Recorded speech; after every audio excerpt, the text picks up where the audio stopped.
Basuki Cahayapurnama alias Ahok mengungkapkan sejumlah hal yang akan ia lakukan bila menjadi Presiden RI.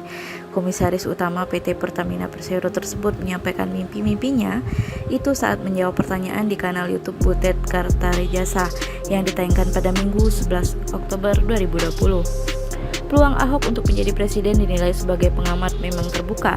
Namun melihat rekam jejak Ahok di masa lalu, Ahok sedang menggantang asap menjadi presiden Indonesia. Ahok menyatakan akan melakukan sejumlah hal bila menjadi presiden, salah satunya membuka amnesti bagi para pengemplang pajak hingga pelaku korupsi. Menurutnya hal itu perlu dilakukan agar masyarakat dapat memilih mana pejabat yang baik dan koruptor. Langsung ada pemutihan dosa-dosa lama, supaya rezim ke rezim itu terus menjadikan ini semacam ATM. Siapa yang nggak pernah buat salah? Kalau pilkada di Indonesia, siapapun yang ikut harus bisa membuktikan secara terbalik hartanya. Ucapnya seperti dikutip dari video itu Senin 19 Oktober 2020. Kedua politikus PDIP ini mengaku ingin memperbaiki gaji para pejabat negara. Dia berkata hal itu bisa dilakukan asal para pejabat negara diberikan Key Performance Index dan dapat menjalankannya dengan baik. Ahok mencontohkan masyarakat harus punya jaminan pendidikan, kesehatan, hingga perumahan dan pengusaha kecil dan menengah bisa naik kelas jadi pengusaha besar. Aparat semua naikkan gajinya.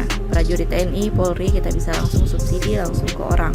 Caranya bagaimana? Anda kalau pergi operasi pulang dapat diskon 10%, bagi yang 2 kali perang diskon 20%, ucapnya. Butet usai mendengar program-program Ahok seandainya menjadi presiden, lantas mempertanyakan kansnya menjadi presiden yang langsung dijawab oleh Ahok dengan guyonan. Saya bisa menjadi presiden direktur, kata Ahok dibarengi tawa. Kans Ahok menjadi presiden RI memang cukup sulit untuk terwujud. Pasalnya mantan gubernur DKI Jakarta ini pernah menyandang status narapidana dalam kasus penodaan agama pada 2017 silam. Direktur Perkumpulan untuk Pemilu dan Demokrasi Perludem Titi Anggraini pernah menyampaikan bahwa seorang mantan narapidana tidak bisa diusung menjadi calon presiden atau wakil presiden berdasarkan ketentuan yang tertuang di pasal 169 Undang-Undang Nomor 7 Tahun 2017 tentang Pemilihan Umum atau UU Pemilu. Untuk capres-cawapres tidak bisa karena ada peraturannya di pasal 169 UU Pemilu. Tidak pernah dipidana penjara berdasarkan putusan pengadilan yang telah memperoleh kekuatan hukum tetap karena melakukan tindakan pidana yang diancam dengan pidana penjara 5 tahun atau lebih. Tidak ada pengecualian, kata Titi kepada cnnindonesia.com 15 Januari 2019. Ahok memang mendapat vonis 2 tahun penjara, namun pasal 156A KUHP yang menjerat Ahok menuliskan bahwa ancaman hukuman maksimal 5 tahun penjara. Meski demikian, peluang Ahok menjadi capres atau cawapres bisa saja terbuka di 2024 kelak.